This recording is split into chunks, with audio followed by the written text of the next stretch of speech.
Okay, so here's the thing. My art sucks, but that's kind of by choice, really. I used to go to an art program when I was in college, but I eventually changed my mind to do something else when I went to university. And ever since then, I've kind of abandoned art. Then I let my skills kind of dwindle slowly. It's not that I don't enjoy art anymore, but there's a difference, right? When I first started doing art when I was a teenager, it was a small hobby for myself, something I enjoyed to do and improve just because I like to. But then I went to college and it became not just a hobby but a career, and I had deadlines and I was forced to improve and then present my art to other people, and it was just so stressful. I just kind of gave up. And I don't regret my choice. I do enjoy what I'm doing right now, but I still do miss art because I feel like because I can tell I've lost a lot of my ability to draw in these past few years, and I'd love to get back into it as a hobby, but I'm not as good. So that's when I got an idea. I was watching this show called Blue Lock, and if you don't know what it is, it's a show where some of the best teenage soccer players are all put in one building and then are forced to play against each other in the hopes of one day joining the national team. And obviously, this show is a walking ethical violation on every level. I do find it extremely fascinating how their current situation forces them to evolve their skills to the next level. And as the show goes along, you actually get to see their thought process as they try to get better. You watch as they identify their strengths and their weaknesses, and as they try to reduce their weaknesses and amplify their strength. And they're able to do this by essentially rationalizing their skills into equations, and they then have to solve their equations to eventually get better and evolve their skill. I always thought that idea was extremely unique, and then I thought to myself, maybe I should try utilizing this equation of skills into my own art to eventually one day get back to how good I used to be and hopefully get better. So in this video, we will be doing just that. So for now, I'll just be focusing on my weaknesses, which is going to be a long list because I have many of those. Now, of course, the main point of this exercise is to improve. Therefore, it's not just about identifying my weaknesses, it's also about understanding them. Now, obviously, we'll mainly be focusing on my skills. However, this isn't just my process, it's also yours. So while we're going through the video, I hope you can also follow along with your own process, and hopefully we can get better together. Okay, so as I said, I have many weaknesses. My main weakness right now is being able to draw the human body. I have trouble being able to draw figures, and this issue seems to be on a large scale. For example, I'm able to draw eyes and nose and hair to a level that I think is decent.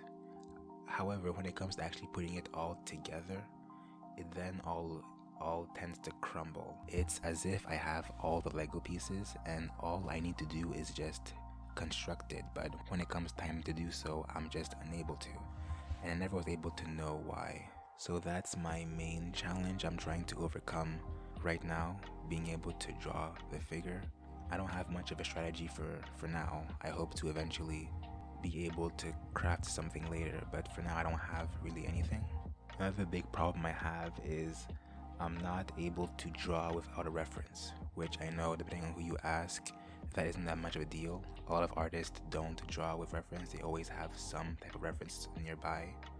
But I do wish to one day be able to just not craft anything out of nowhere, but just be able to go on autopilot and be able to draw a face from any angle, essentially from memory, and not always have something I need to be basing my art on. Another big problem I have is coloring. For most of my teenage years and when I used to go to an art program, I spent most of my time drawing in either pen or pencil, and that was it. And I didn't spend that much time actually focusing on color, which I kind of regret, because when it comes to color, I'm not really able to get into the detail of it. For example, there's this artwork I made, and I don't have a name for it, let's just call it duct tape for now. This was an assignment I got in college, and the entire point of it was to utilize the color spectrum to essentially create a hyper-realistic version of the actual picture, which in this case was just a bunch of duct tape.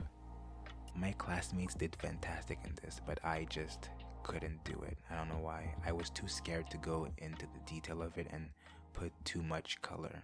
And furthermore, I never know when too much color is too much or too little. So in the end, it just looked like a drawing instead of a super realistic drawing of duct tape. And then there's the final problem I have, which I think many people can relate to this. I just don't practice enough. I'm not sure how many times I should practice per week, but obviously I took a break when I went to university and focused on other things. So there were a few months where I didn't draw at all, and now I'm trying to get back into the motions of it, but it is a bit of a task.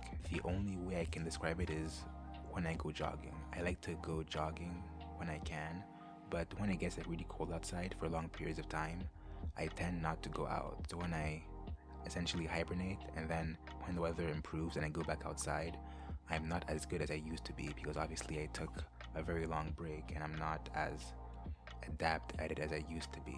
And the only way to make sure that doesn't happen is to essentially draw almost every single day, which obviously I don't have time for. I'm a university student and I have a part-time job. I don't have time to be drawing all the time. I have assignments and homeworks, and I have actually a midterm due next week. So I think the best I can do is perhaps every other day in a week, which I'm not even sure if that's enough to do. So I think that's another challenge I need to overcome, finding time to draw for myself. I just need to learn when that is and when to accommodate. So I'm essentially going to try to create my own equation when it comes to how to improve my art. And this will be the first video in a series where I mostly just go over my weaknesses. So that is about it when it comes to my weaknesses. I'm going to try to show footage of my work. So if you think there's anything else I should improve on, please let me know in the comments so I can perhaps focus on that. Constructive criticism is always welcome here. And again, if you also want to share your weaknesses to maybe get feedback, feel free to do so. Again, I want to make something perfectly clear. There is no end game when it comes to art. Art is always a process. We're always improving and trying to get better. So don't go in hoping to one day achieve perfection, because that's basically impossible. Always strive to do better than you did the day before. So in the next video that will probably come out next week, I'm going to be focusing on my strengths, what I'm actually good at. And then from there, perhaps try to string together a metaphorical equation on how I can reduce my weaknesses and amplify my strengths to get better. So yeah, if you enjoyed, you know what to do, and thank you so much for watching.